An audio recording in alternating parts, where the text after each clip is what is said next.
Meta Runner Season 3 has officially premiered, and with it comes 8 episodes that could potentially hold the most unexpected plot twist that could rock the series to its core. Today, I'm here with Jako, the creator of the SMG4 Iceberg, to talk about this extremely unexpected twist and the great impact it will have for the series. Thanks for letting me share my theory with your audience. It's a pleasure to be back on with you. Make sure to like and subscribe, and enjoy the video. This theory we'll be going over today has been simmering on my mind for well over a year and a half, since the release of Season 2, Episode 5. At the time, viewers of the show wondered about a major mystery of the series, the origins of its game-warping protagonist, Tari. She's been the core mystery shaping this series' story ever since she stumbled into demonstrating her unusual game-warping abilities and how she brought video game characters into the real world. With such a strange ability defining her character in the series' whole premise, it's left many fans wondering who, or what, she truly is. As the episodes rolled on from the beginning to the cliffhanger ending of Season 2 Episode 10, we've gained more information about her over time, delving deeper into her origins with the long-thought-dead Dr. Sheridan's Project Blue, or rather, as Project Blue. Initially, she was created as a sophisticated AI to revolutionize the meta, but when a horrible malfunction caused an explosive lab accident, Dr. Sheridan was irreversibly disfigured and sent into hiding, as Project Blue's sole test subject, Lucinia Porter, would enter into a 2-year-long coma.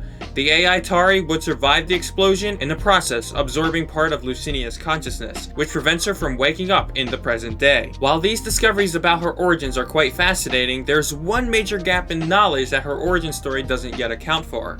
If Tari was an AI, then why does she have a physical body? While it's highly unusual for a digital being to have a physical body, it's not completely unique to Tari. Theo, the game character Tari brings to life, also manifests in the real world with a physical body. However, her and Theo's behavior seem too different from one another to be considered the same phenomenon. For one, Theo relies on his game cartridge existing in good condition to survive. Given how beaten up the Project Blue computers are after the accident, it would make sense for Tari to be affected in the same vein as Theo when his cartridge was destroyed, but this doesn't happen at all. Secondly, Tari clearly shows signs of having a real body, with a heart rate and blood type, as well as other monitorable vitals like brain activity and the presence of real blood from her waking moments in the back alley lab. Also, unlike Theo, when Tari warps, only her mind gets transferred into the video game, as if her body isn't something digital that can be transferred in the first place. Unlike Theo's body, which disappears and reappears on the other side, Tari's AI consciousness gets transferred into the game she plays,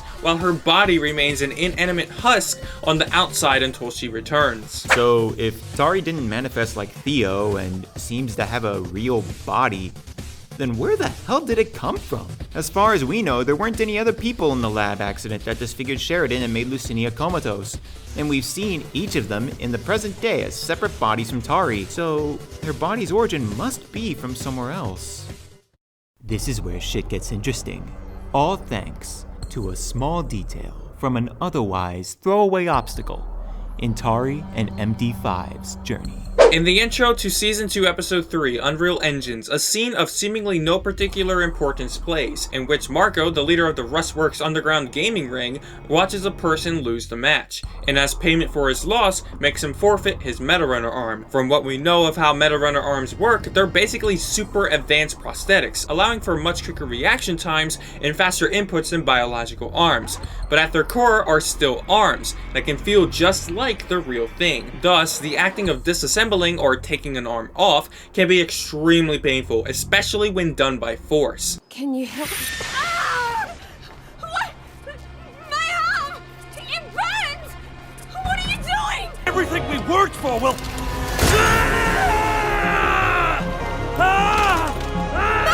Look, you freaking psychopath! If taking an arm off can be so painful, then that scene from Season 2 Episode 3 takes on a whole new meaning. Aside from losing such a valuable piece of tech, the process for removing it, especially in such rough and unsanitary conditions, must be ridiculously painful. A pain so great that it could take a life. Imagine with me, for a moment, after Project Blue's horrendous malfunction that leaves CEO Lux's Meta Runner Lucinia comatose, Sheridan is forced into hiding, determined to use his tech to destroy Lux and Task Corp's legacy. Problem is, due to being driven underground, he couldn't acquire other Meta Runners to be his test subjects, lest he get found out by Lux by word of mouth spreading about his presence. So his research is stuck, halted in place. That is, until a peculiar event occurs. In the underground gaming circuit of Silica City, a particular gamer goes up against the notorious four-armed ringleader Marco, and loses. As punishment, she's to have her Meta Runner arm harvested to repay her debts. However, due to Marco's goons' forceful, to say the least, method of removal, the process unleashes a pain so great, the young gamer girl dies. Unsure of what to do, the goons and Marco decide to throw the body away in an alley dumpster to avoid being charged with murder. Sheridan, who just so happens to be going by the way, discovers them in the act of throwing away the body, and in a moment of twisted genius, asks them for the cadaver. Wanting nothing to do with it, they give him the body and hurry on their way, as if nothing had happened. And Sheridan, with the corpse in his arms, now has his Meta Runner.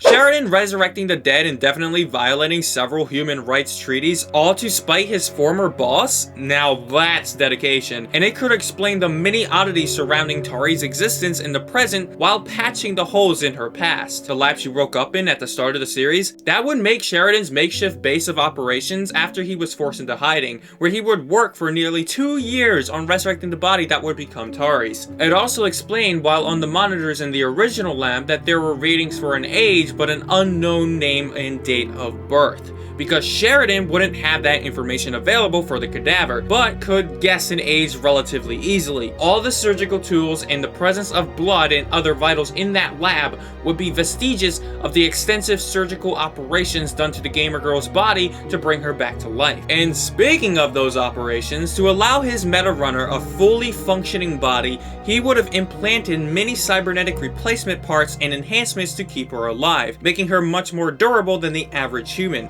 allowing her to survive car crashes and other extreme stunts relatively unfazed. But if that wasn't enough, you know what really makes me believe that this theory is true? If you were paying attention with a keen eye, you'd realize that the clips we showed of Meta Runners having their arms forcibly disassembled or ripped off includes a scene not present in seasons 1 or 2, but in the first minutes of season 3, episode 1, where character Sophia specifically divulges that the reason she left Marco's Rustworks gaming ring was to leave her previous job of harvesting Meta Runner arms. Now alarm bells should be ringing, because this seems very intentional. There's no way this is just coincidence or some throwaway detail. Even though the scene of the person struggling in pain as their arm is removed is played for gags, its placement so abruptly in the first minutes of the episode, combined with Sophia's strange comment about her previous job with Marco, to me gives this theory its most damning evidence to not only be considered plausible, but extremely likely to be true. Who knows? Maybe the specific incident that made Sophia want to quit in the first place was witnessing the death of the person whose body would become Tari's. There isn't long to go before we find out. And with that, thanks for watching, and check out Jako's amazing SMG4 Iceberg along with my Meta Runner Sheridan Theory.